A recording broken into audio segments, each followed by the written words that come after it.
boldness and confidence. Sabi nga po natin, thank God I am prosperous. Sige lakasan natin, because I'm blessed by the Lord. Greatly blessed. Extremely blessed. Highly favored. Deeply loved. Sabi mo, thank God I am your child. I cannot be denied. I am your beloved. Everything in my life is well. Mas maras dyan, my life is well, my family is well, my job is well, my business is well. In the presence of God, nothing is missing, nothing is broken. Sabi natin, all is well. Sige, palapakan natin si Lord. Hallelujah. Wala tayo that sometimes in the world, nakakaranas tayo ng frustration, problema, praise God, distress, stress, anumang mga stress yan. But, mga kapatid, in the presence of the Lord, He is able to make all things beautiful in His time. Praise God. Saan tayo po, mga kapatid, ang ating series about the attributes of God. And this will be the last topic of Book 4, mga kapatid. At ating tinatalakay patuloy ang attributes or characteristics or traits of God, para the more we know the Lord, the more we will trust in Him. Again, we're now here in Book 4, entitled, Who He Is Between Us, in Psalms 82. The Lord is my rock, my fortress, and my deliverer, my God, my King, and firm strength, in whom I will trust, and take refuge, my shield, and the horn of my salvation, my high tower. Mga kapatid, sa panahon ng kapagabagan, sa panahon po ng ating mga challenges, may Diyos po tayong kublihan, may Diyos tayong kanlungan, na Diyos na ating matatakbuhan sa mga panahon ng pagsubok, mga kapatid. Part 1, inaral natin siyang Diyos na ating kaagapay. He is the God, our helper, in Hebrews 13:6. Part 2, siyang Diyos na ating kaibigan. He is the God, our friend, in John 15:15. Part 3, siyang Diyos na ating karamay. He is the God, mga kapatid, na ating pong pinaglilingkuran. Siyang Diyos na ating karamay. He is the God, our sympathy, in 2 Corinthians 1:3, brethren in Christ. In Part 4, siyang Diyos na ating kublihan. He is the God, our refuge, in Psalms 62:7-8. And Part 5, siyang Diyos na ating kanlungan. He is the God, our shelter, in Psalm 61:3-4. And Part 6, siyang Diyos na ating katibayan. He is the God, our foundation, in Isaiah 28:16. And Part 7, siyang Diyos na ating kalasag. He is the God, our shield, in Psalms 3:3. In Part 8, siyang Diyos na ating kakampi. He is the God, our defender, in Psalms 56:9. And Part 9, siyang Diyos na ating kapayapaan. He is the God, our peace, in 1 Corinthians 14:33. And Part 10, siyang Diyos na ating katiwasayan. He is the God, our tranquility, in Jeremiah 33:16. And Part 11, siyang Diyos na ating karunungan. He is the God, our wisdom, in 1 Corinthians 1:24. And Part 12, siyang Diyos na ating kaligtasan. He is the God, our salvation, in Matthew 1:21, brethren in Christ. And Part 13, siyang Diyos na ating katubusan. He is the God, our redemption, in Psalms 19:4, and that was last Sunday. Ating po, mga kapatid, in-acronym ang salitang FACT, F-A-C-T. Jesus Christ redeemed us from fruitlessness, and Jesus Christ redeemed us from adversaries, and Jesus Christ redeemed us from the curses, and Jesus Christ redeemed us from trespasses. And those are the acronym, brethren in Christ, na tinatawag po nating FACT. Hallelujah. Kaya pagpatuloy po natin, mga kapatid, at today, again, as what I mentioned kanina, ito po ang pinaka-last, mga kapatid, na ating pong tatalakayin ngayon, ang about sa ating Panginoon. Praise the Lord. Hallelujah. So, tingnan po natin, mga kapatid, 14, siyang Diyos na ating katagumpayan. Mga kapatid, kung inyo pong namamalas o napapansin ang mga ibon na lumilipad ng naka-letter V, sumususog yan sa malakas na hangin. And of course, yung nauuna ang siyang sumasagap ng malakas na pressure. At kapag ka napagod ang nasa una, pupunta siya sa inuhulihan, at ang nasa hulihan siya naman ang pupunta sa unahan. So, mayroon silang tinatawag natin na teamwork. Hallelujah, nag-aalala yan. At kung ang isa sa kanila ay malaglag, praise God, ang isang ibon ay magpapaiwan para alalayan yung nahulog. Praise God. Itong mga ibon na ito, kaya tinatawag silang victorious birds kasi lumilipad silang naka-V dahil naandun ang tinatawag na teamwork. Tayo din po bilang mga Kristiyano, magtatagumpay tayo kung marunong tayo mag-alalayan, magtulungan sa bawat isa. Hindi po tayo yung parang selfish na bahala na sila, basta ako maglilingkod ako kay Lord. Hindi po ganon. Kung may mga kapatiran po tayo na nanlalamig, nakakalimot sa Panginoon, nalalayo sa Panginoon, tayo mga magkakapatid are responsible to remind them, to encourage them. Tama ba, mga kapatid? Amen. Wala yata akong kausap. Kasi kanina, ating pong tinalakay, ano ang mga dahilan bakit ang isang Kristiyano ay hindi nagtatagumpay sa buhay. Hallelujah! Kanina ang naririnig ko, it's all about work. Pero mga kapatid, ang ating pinag-uusapan dito yung ating pamumuhay bilang isang mananampalataya, bilang isang Kristiyano. Why others do not, sabihin natin, hindi sila nagtatagumpay sa buhay, na dumarating sila sa church, nawawala, nakakapaglingkod kay Lord, nawawala. Why it happened to them? Kasi mga kapatid, sabi ko nga sa inyo, may mga challenges tayong kinakaharap na the more na tayo nakakaranas ng challenge, dapat lalo tayong naglilingkod sa Panginoon. Amen? Amen po ba mga kapatid? Okay, tingnan po natin sa Psalms 25. Sabi po, kami ay, hallelujah, dali, medyo nagano yung aking cellphone. Praise God. Dito po sa 25, kami ay magtatagumpay sa iyong pagliligtas. At sa pangalan ng aming Diyos ay aming itataas ang aming mga watawat.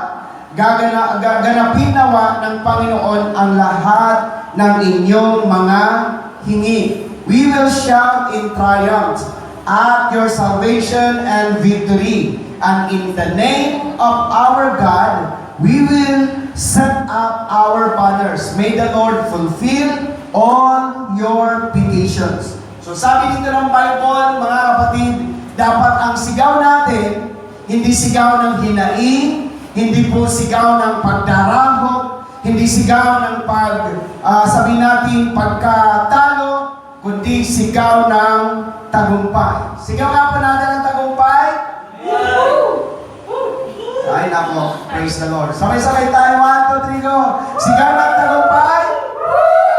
Yan, dapat may tagumpay tayo. Amen? Palapakan natin si Jesus. Hallelujah. Tingnan po natin, Jesus is our victory. Si Jesus ang ating, ang pangalan dyan sa Diamond, yung church dyan na nasunog, ay G-O-V. Jesus our victory, and Jesus our salvation, and Jesus our triumph. Ibig sabihin, kanina inamit natin, I can't live without your love. I can't live without your presence. Hindi mo kayang magtagumpay na hiwalay sa Panginoon. Amen? Amen po ba? Sa lahat ng larangan, pamilya, hindi magtatagumpay ang pamilya pag wala sa Panginoon. Hindi rin magtatagumpay, mga kapatid, ang isang business na wala sa Panginoon. Hindi rin piling magtagumpay ang isang buhay o career na wala sa Panginoon. We need God. Amen. Sabi mo, I need God. Ang ganda ng inawit natin, I can't live without your presence.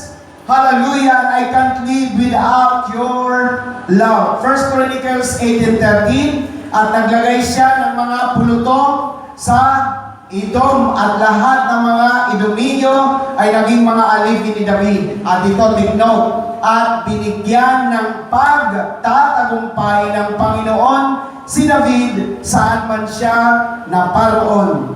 Thus, the Lord preserved and gave victory to David wherever he went. Ang ganda, no? Saan pumunta si David, nagtatagumpay. Anong sikreto? David was a man after God's own heart. Siya yung tao sa Bible na ang puso ay malapit sa Panginoon. Kaya kapag tayo ay intimate sa Panginoon, okay naman tayo maging intimate. Sabi kay Lord, okay lang maging intimate kay ano yan. Pero dapat mas intimate siya sa Diyos, tama? Kasi minsan, napaka-intimate natin sa ating mga girlfriend, napaka-intimate natin sa ating mga boyfriend, pero ang tanong, are you intimate kay Lord?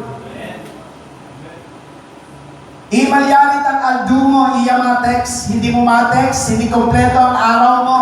Ikaw ba, hindi ba kompleto ang araw mo pag hindi ka nakapanalangin kay Lord? Kasi minsan kaya nga tanda po ninyo, ang Diyos siluso eh. Napakasiluso ng Diyos. Gusto niya siya yung una. Gusto niya na siya. Wala naman masama. Maging intimate tama sa asawa, maging intimate sa anak, maging intimate sa kaibigan, maging intimate sa karelasyon. Basta kung mayroon tayong dapat maka-intimate sa buhay, it should be the Lord. Kaya hindi question bakit si David, wherever he went, pinagtatagumpay siya ng Lord because siya ang tao na malapit ang puso sa Panginoon. Amen? Amen po ba? Hallelujah. Huwag niyo pa may misinterpret. Hindi masama mag-intimate sa boyfriend at girlfriend. Pero mas dapat intimate tayo sa Diyos. Amen? Hallelujah. Kasi yung boyfriend, girlfriend, may tendency yan, iwanan ka, i-break ka. Pero ang Lord, kahit ganyan ka, hindi ka talaga niya maiwan, hindi ka niya pinababayaan. Amen? O sabi mo sa katabi mo, I like that. Okay, patuloy natin mga kapatid. Genesis 10, 30, 10, and 11. At si Silpa na alila ni Leah ay nagkaanak ng isang lalaki kay Jacob. At sinabi ni Leah, kapalaran at pinangalan ng God. Sa English, magandang pagkasabi. Tingnan po natin. Ang Silpa,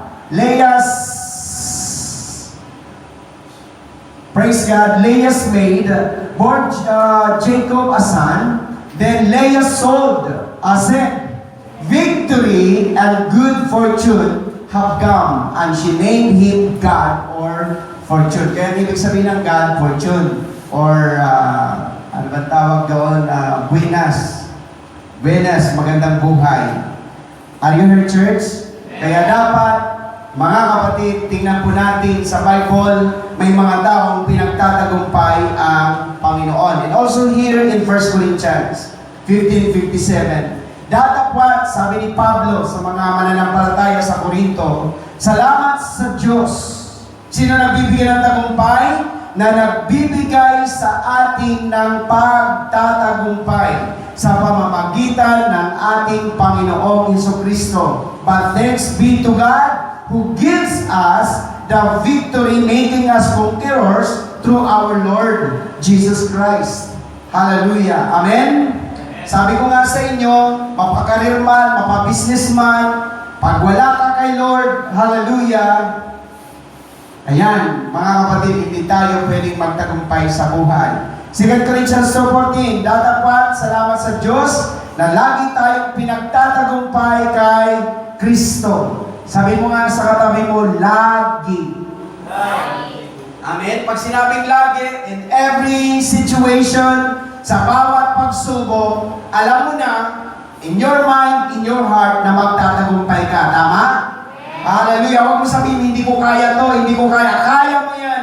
Kasi ang Diyos, ang laging nagbibigay ng pagtatagumpay sa pamamagitan natin ay ipapayag ang samyo ng pagkakilala sa Kanya sa bawat dako. But thanks be to God, who in Christ always leads us in triumph, as through peace of Christ victory, and through us spreads and makes evident the fragrance of knowledge of God everywhere. Alam niyo po, tayo, kapag nagtagumpay ka, sabi ko nga, napapahiya ang kaaway. Amen? Kasi ikaw ang tropeyo ng Lord. Ikaw yung, kumbaga mga nagbabasketball, tumatanggap ng trophy, ang pinaka-trophy ng Lord, ikaw. Pag nagtagumpay ka, tropeyo ka ng Panginoon. You are the trophies of victory in Christ. Amen? Hallelujah. May tao pa kayong kausap. Romans, sabi po, 8:37, hindi, kundi sa lahat ng mga bagay. Sabi mo nga lahat. Pag sinabing lahat, kasama dyan. Kasama lahat. Hallelujah. Kundi, sabi niya, hindi, kundi sa lahat ng mga bagay na ito, tayo higit pa sa mga mapagtagumpay sa pamamagitan niya kung sa atin ay umibig. Yet amin, all these things, we are more than conquerors and gain a surpassing victory through Him who loves us. Alam niyo po yung tinutukoy dyan ng mga bagay, lahat ng bagay, mga bagay sa langit, mga bagay sa lupa, mga bagay sa ilalim ng lupa, kaya nating pagtagumpayan. Sabi mo sa katabi mo, kaya mo yan. Ako, nalulungkot lang po ako. Ako po ay hindi naman nagkulang ng palaala sa inyo, tama? Nalulungkot lang po ako na ang sex sa mga kabataan ay ginagawang normal. May balik po yan. Tandaan po ninyo, may balik po yan. Praise God. Hindi, ang Diyos hindi po napapabiro. Tandaan po ninyo, your sin will find you out. Yung ginagawa mong kasalanan, mga kapatid, may balik po yan. May balik. I remember, siguro hindi naman mapapanood kasi wala na siya. Alam niyo po yung church namin nandyan sa Abacan, so maliit lang naman ang daanan ng 5th Street. Diyan kami dumadaan, mga Krisyano papuntang church. At diyan, mayroon kaming kaibigan diyan na nag-donate pa ng yung Alpha Beta Rho, si brother. Kalimutan ko ang pangalan. Dito po, papuntang Robinson, na meron po diyan bakalan. Ang lalaki po doon may asawa. Yung asawa, yung nagbabakal na, nagtitinda ng bakal, iron split ang tawag doon, ay sabihin natin na may kalaguyo. Ito, ano lang po natin, ano may kalaguyo. May third parties. And then, at that night, nakikipag-inuman siya dito kay yung pangalan mo? Hindi, yung Alpha Beta Rho. Di paglabas ko sa church, naandun sila nagiinuman. Sabi niya, Pas, upo ka muna. Sabi niya, so sabi ko, sige, bilang ako ng soft drinks, at habang umiinom kayo, umiinom ako ng soft drinks. And then, ang isang lalaki doon, yun nga po yung may-ari ng bakal, sabi niya, Pas, ano ba yung gagawin ko? Sabi ko. Sabi niya, bakit ka, ano bang problema mo? Sabi niya, kasi po, yung aking kalaguyo, yung hindi ko asawa, napuntis ko. Gano'n. Ngayon, pag malaman ng asawa ko, malaking problema. Ngayon, ang sabi ko sa kanya, nagpayo ako sa kanya bilang pastor. Sabi ko sa kanya, hindi kasalanan ng bata na mabuo siya. Sabi ko sa kanya, ito ang gawin mo, bro. Kasi buhay yan. Kasi balak niya ipalaglag para hindi malaman ng kanyang asawa. Sabi ko, wag mong ipalaglag kasi walang kinalaman ng bata. Ituloy mo yan. Tapos pag may tuloy, pag manganak na yan, aminin mo dun sa kalaguyo mo, natatapusin nyo ang inyong relasyon. Kasi malingay. At susustentuhan mo na lang ang bata. At pangalawa mo gagawin, magtatapat ka sa asawa mo. At sabihin mo nagkasala ka at humihingi ka ng tawad. That is my advice. Alam niyo po, umabot ng alas 10, alas 11, at pagdating ng alas 12, kung hindi po ako nagkakamali, biglang nagdesisyon sila na magkalaguyo na ipalaglag ng bata. So he didn't listen. Pinalaglag ng bata. At alam niyo po, pagdating ng alas 2 ng madaling araw, yung lalaking humingi sa akin ng payo, biglang isinugod sa iyo. True to life po ito, hindi po ito joke, mga kapatid. dinala sinabi sa akin nung noon po nakatira na yun, na Alpha Beta. Sabi niya, Pas, yung yung kainuman namin na andun sa iyo ngayon, puntahan mo siya, na kumatos siya, kumatos. At alam niyo po, sabi niya pag-pray ko, pinuntahan ko sa iyo, siyempre as friends, as kakilala, at hindi na siya makagalaw, mata na lang pero umiiyak siya. Pero binulungan ko siya, I told you, kapag buhay ang inutang, buhay ang kabayaran. Nakikinig kayo? Amen. Alam niyo po, hindi ko naman pinag-pray na mabuhay siya. Ang sabi ko sa kanya, Lord, bahala ka sa kanya. Alam niyo po, to make the long story short, paglabas po sa iyo, patay. Amen. Hindi po ako nananakot, pero nagsasabi po ako ng totoo. Lahat ng ginagawa ho natin na kasalanan, may balik. Sabi mo sa katabi mo, may balik. Enjoy today and pay later. Kasi, nalulungkot ako maraming kabataan na they enjoy sex. Girlfriend, hindi ako nagkikipagtawanan, warning ito sa inyo.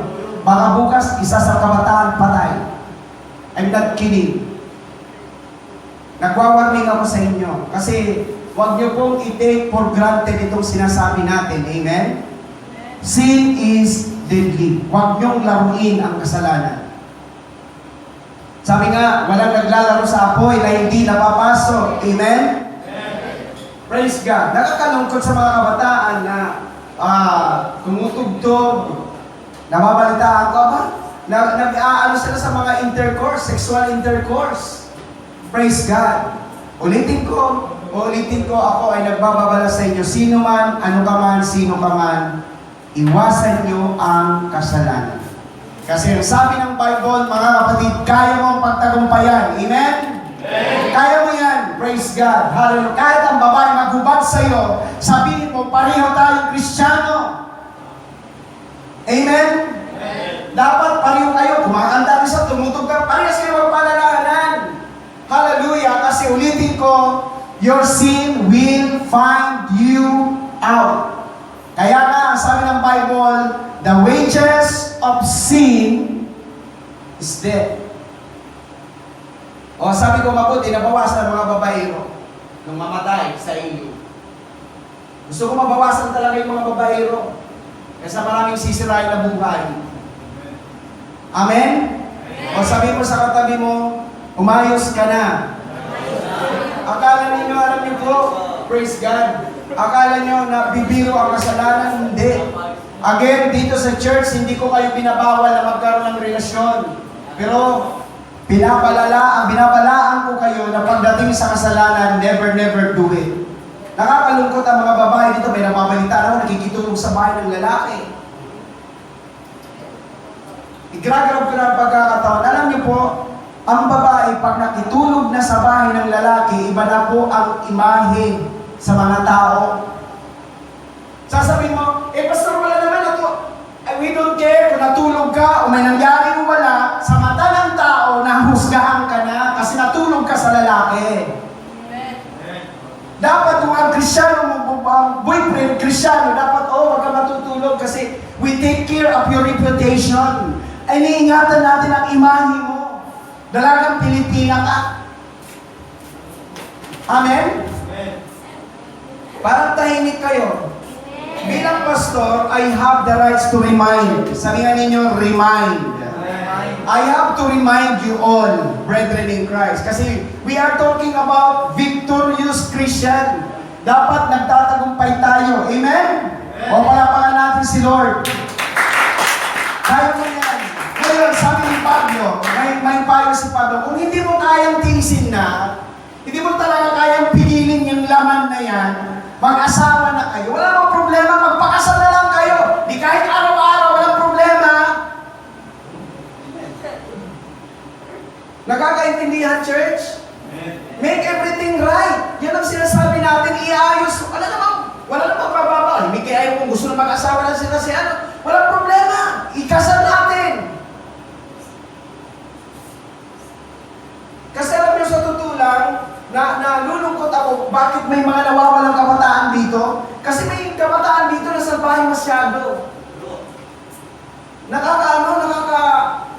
tagal nyo na nakikinig ng Word of God. Ang tagal nyo na nag-a-attend. Ang tagal nyo na nakakarinig ng salita ng Diyos. And yet nothing happened.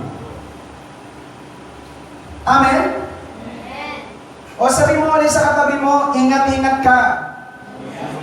Kasi kapag ang kasalanan maningil, sobra. Maniwala kayo mga kapatid. Kapag ang kasalanan maningil, sobra-sobra. Ulitin ko ha, hindi ako nagbabawal na mag-boyfriend, mag-girlfriend kayo, kaya lang iwasan ang lahat. Baluin kung anong bawal at tama. Amen? At ngayon kung hindi nyo talaga mapigil, praise God, talagang gustong-gusto nyo na gumawa ng bata, o walang problema, ikasal natin. O kung minor din edad, hindi magkasundo mo na magulang, magkasulatan na pagdating ng 18, ikakasal mo kayo. Pwede yun. Nakakalungkot din ng mga magulang nyo, pinapabayaan kayo. Pinapabayaan kayo. Ako, kung ako may bahay, tapos yung anak ko magdadala ng babae, pugutan ko ng ulo. Nasa magulang yan. Mga girls na narito, we are protecting your image. Huwag kayong makikitulog sa bahay ng lalaki. Kasi sa alam po sa probinsya, sobra, hawak pa lang ng kamay, iba na yung dating. Amen? Okay, sabi mo, that's warning.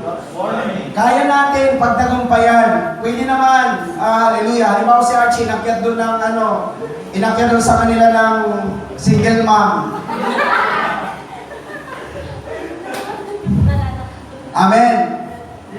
Ano sasabihin ni, praise God. Sister, may tamang oras, may tamang panahon para dyan. Kung talagang seryoso ka sa akin, ako din magsiseryoso sa'yo kasi gusto ko na mag-asawa. Punta tayo kay pastor, magpakasal tayo. Kahit oras-oras mo ako akyatin dito, wala nang problema. Amen? Wala namang masama kasi sinasayos ang lahat. Halimbawa si Marino, inakyat doon ng matunang bakla, doon sa kanila. Kaya pagtagumpayan ang lahat. Naintindihan ninyo? Gusto nyo ubusin ko kayo lahat. Pero sabi mo sa katabi mo, kaya mo yan. Lagi mong tandaan, put in mind, Krisyano ka. Siya, di ba? Krisyano ka. Alam ko, pag kasi pinaliligo, kasi sa isang bahay kayo nakatuwalya sa nakatapos ng ganyan. At alam mo na wala siyang underwear. Anong gagawin mo siya? Wala si mama at wala si papa. Hallelujah. Sasabi mo, hallelujah, Lord. Kaya pagtagumpayan. Alam niyo po ba si Joseph? He is a man of integrity. Bakit?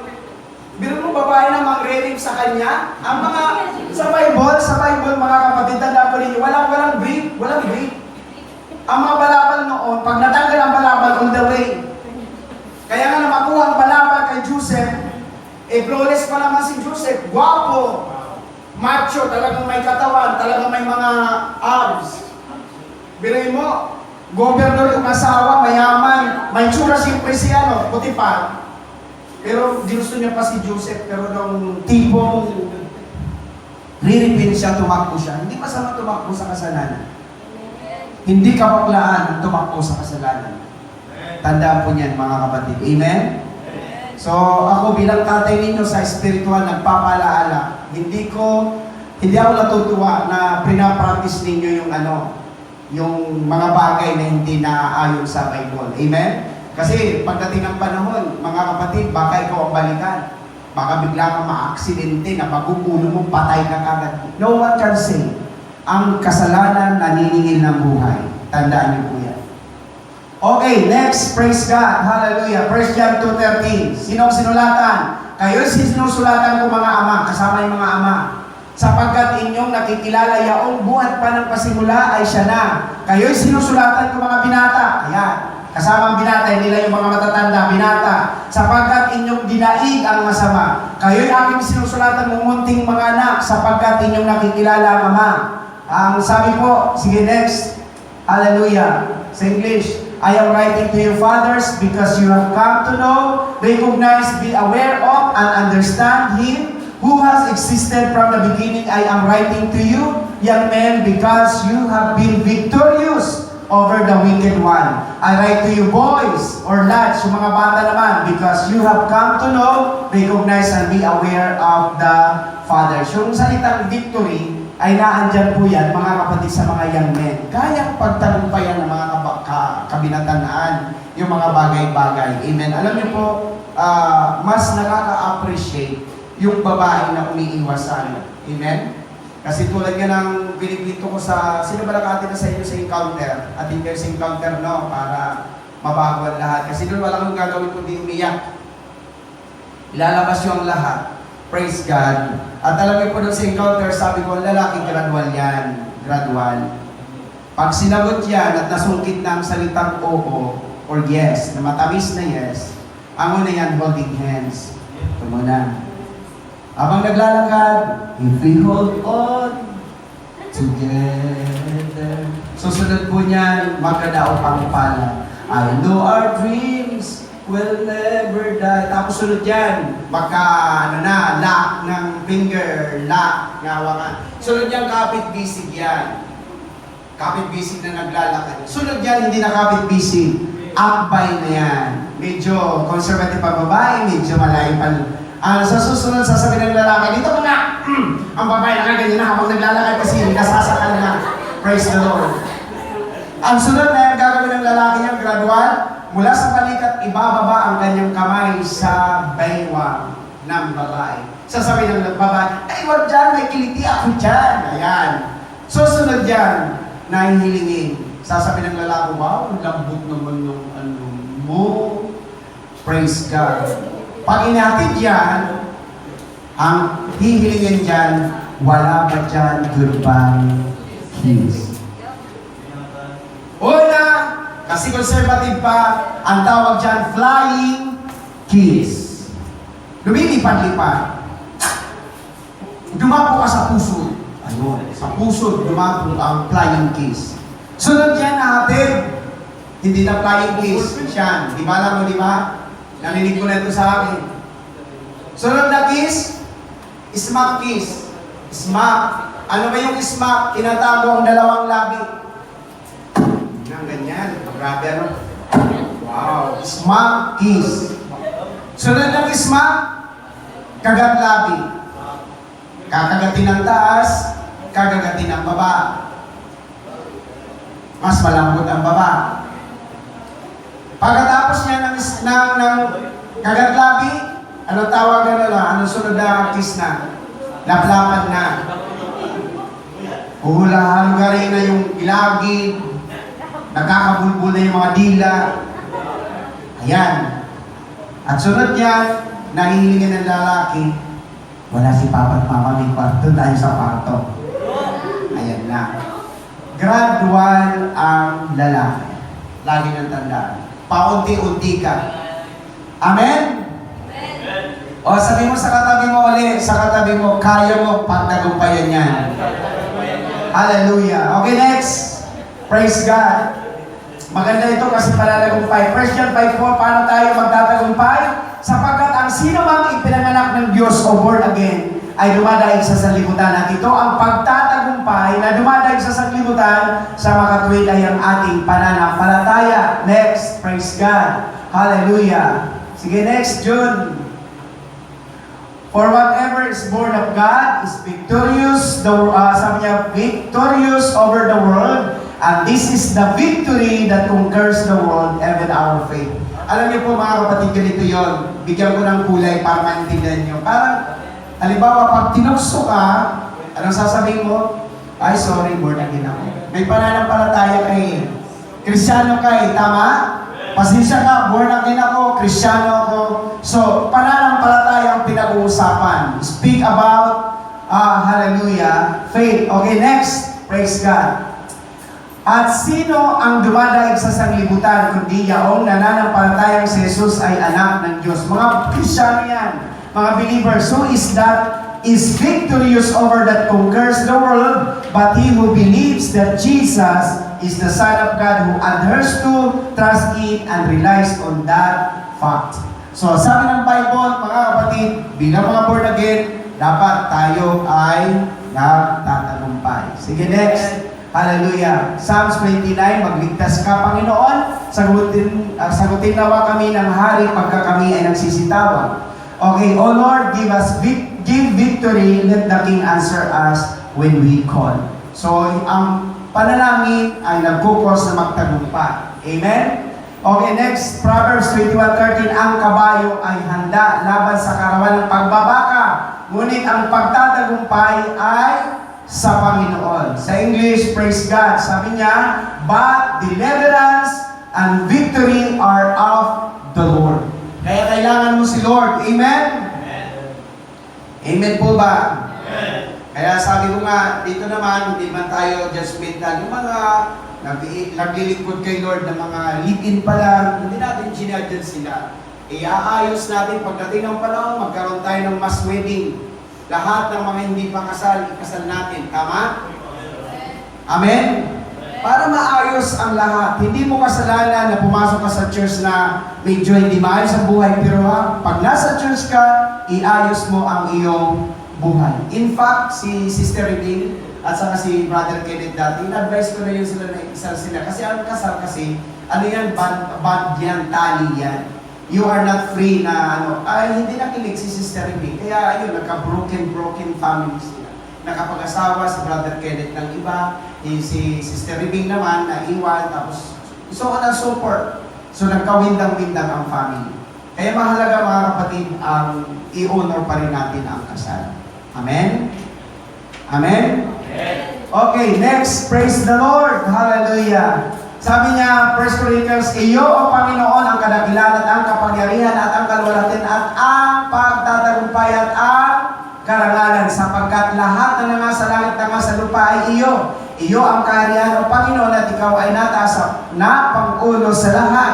Sabi sa English, yours, O Lord, is the greatness and the power and the glory and the victory and the majesty.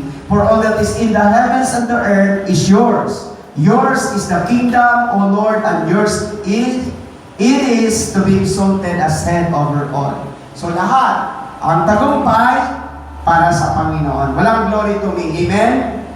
Palapakan natin si Lord. Lahat, nagtagumpay ka dahil kay Lord. Amen? Naging successful ka dahil kay Lord. Naging matagumpay ka dahil lahat kay Lord. Okay, next. Praise the Lord. I-acronym po natin mga kapatid ang salitang share. Okay, the victorious has the right of sonship. Ang mga mapagtagumpay ay may karapatan na maging anak ng Diyos. Amen? Basa tayo. Tingnan natin. Revelation 21:7, ang magtagumpay ay magmamana ng mga bagay na ito at ako'y magiging Diyos niya at siya'y magiging. Praise the Lord, hallelujah. He who is victorious shall inherit all these things, and I will be God to him, and he shall be my son. Sabi nga ninyo, sonship. Sige, lasan nyo, sonship. So tayo, kapag tayo ay mapagtagumpay, pwede tayong tawaging mga anak ng Diyos. Sabi mo nga, hello child of God. Umalagpak ang mga anak ng Diyos. Hallelujah. Praise God. Pangalawa, hallelujah, praise God. Attribute number 2, the victorious has the right of holiness. Basa tayo. Sige, next. Sabi niya, Revelation 3:5, ang magtagumpay ay daramtang gayon ng mga mapuputing damit. Ang salitang maputing damit dyan ay righteousness. At hindi ko papawin sa anumang paraan ang kanyang pangalan sa aklat ng buhay, at ipapahayag ko ang kanyang pangalan sa harapan ng aking Ama at sa harapan ng aking kanyang mga anghel. Sabi po sa English, thus shall he who conquers is victorious be clad in white garments, and I will not erase or blot out his name from the book of life. I will acknowledge him as mine, and I will confess his name openly before my Father and before his angels. So, ang sabi ng Bible, susutan siya ng damit ng katuwiran. Magiging banal na tayo. Amen. Kaya sa langit lahat ng mga suot natin mapuputi. Praise God. And then, pangatlo, hallelujah, the victorious has the right of ambassadorship. Ano ba yung ambassadorship? Representative. Basa tayo ulit. Hallelujah. Ang magtagumpay ay gagawin kong haligi sa templo ng aking Diyos at hindi niya siya ilalabas pa doon at isusulat ko sa kaniya ang pangalan ng aking Diyos at ang pangalan ng bayan ng aking Diyos ang bagong Jerusalem na mananaog mula sa langit, mula sa aking Diyos at ang aking sariling bagong pangalan. Ilalagay ang pangalan ni Lord. Next, he who overcomes is victorious. I will make him a pillar in the sanctuary of my God. He shall never be put out of it or go out of it. And I will write on him the name of my God. Taglay-taglay mo ngayon ang pangalan ng Lord and the name of the city of my God, the New Jerusalem, which descends from my God out of heaven, and my own new name. So, ang pangalan ng Ama at ang pangalan ni Jesus ay dala-dala mo. Ang tawag yun, ambassadors. Have you heard? Halimbawa, pupunta ka sa isang bansa o sa isang bansa, dala mo ang pangalan ng presidente, ikaw ay President's Ambassador. Amen? Representative ka ng presidente. Tayo, pag nagdala tayo ng pangalan ni Lord, tayo ay ambassador. In fact, ambassador na tayo ni Lord eh. Ang salitang Christian, dinagdagan lang ng IAN, ang salitang Christ na andun na. Kaya pag nagpatawag kang Kristiyano, dala-dala mo ang pangalan ni Jesus. Amen? Amen? Christian, praise God. Dala-dala mo, praise God. Amen? Dala-dala mo yung pangalan ni Lord. Ganda lang ganon. Hallelujah. Dala ang pangalan. Amen? Maganda yung ambassadors ka. Ang ganda naman ng pinangahawakan mong pagiging Kristiyano mo. Amen? Okay, next. Praise the Lord. At ang magtagumpay at tumupad ng aking mga gawa hanggang sa katapusan ay bibigyan ko ng kapamalaan sa mga bansa. Then, sige in English, and he who overcomes is victorious and who obeys my commands to the very end, doing the works that please me, I will give him authority and power over the nations. So, grabe. May authority. Next. Na tayo. So, the victorious has the right of reigning. Bakit? Basta tayo. Ang magtagumpay ay aking pagkakaloombang umupo kasama ko sa aking luklukan, gaya ko naman na nagtagumpay at umupong kasama ng aking ama sa kanyang luklukan. So sabi sa English, praise God, he who overcomes is victorious. I will grant him to sit beside me on my throne as myself overcame, was victorious and sat down beside my fathers on his throne. Kasama tayo maghahari. Sabi mo nga, uli sa katabi mo, maghahari tayo. Amen? Masarap yung maumupo ka. Praise God, kasama ng ating Panginoon. So we will reign. You have the right to reign. And then last, mga kapatid, the victorious has the right of, bakit training, eternal life. Hindi ko na-edit. Okay, tama yun. Praise God. Okay, ang may pakinig ay makinig sa sinasabi ng Espiritu sa mga iglesia. Ang magtagumpay ay siya kung papakanin ng punong kahoy ng buhay na nasa paraiso ng Diyos. Sabi sa English, praise God, hallelujah. He who is able to hear, let him listen to and give heed to what the Spirit says to the assemblies or churches. To him who overcomes is victorious, I will grant to eat of the fruit of the tree of life, which is in the paradise of God. Mayroon kang karapatan na kumain ng puno o bunga ng puno ng buhay. Amen?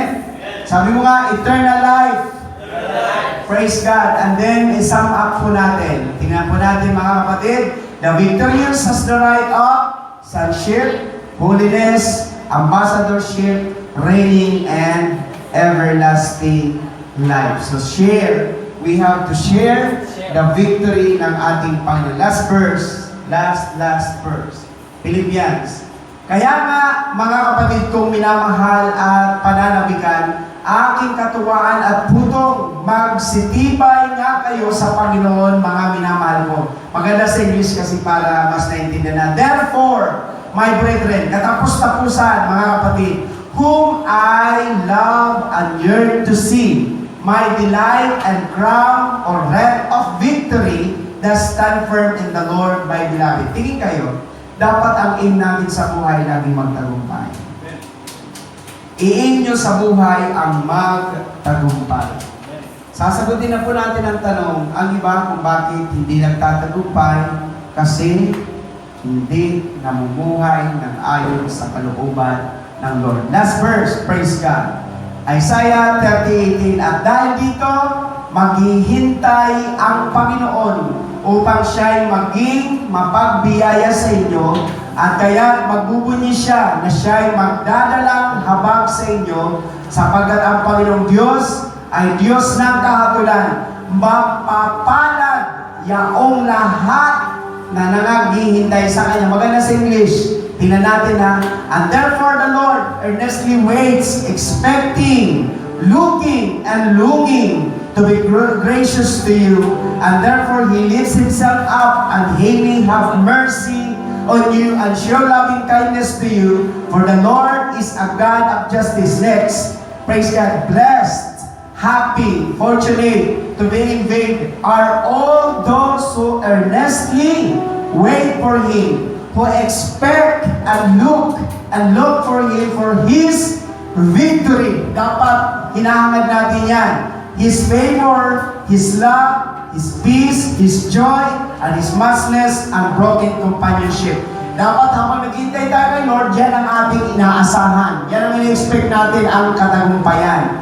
Sangap natin, tingnan natin. We earnestly wait His victory. Antayin mo lang ang Lord, papagtagumpayin ka niya. Iman nga ni, meron sa panahon, magtatagumpay ka rin sa buhay. We earnestly expect His favor and love. Expect mo yung kanyang pabor, grasya, pag-ibig. And of course, we earnestly look His peace and joy. Tingnan mo ang kapayapaan, ang kagalakan ng last. We earnestly long His, yung lahat ng words na nandun sa verse yan, companionship. Pag sinabing companionship, yung sinasamahan ka mismo ng Lord. Kaya nga kanina, ang ganda ng inawit natin, I can't live without you, Lord. Amen?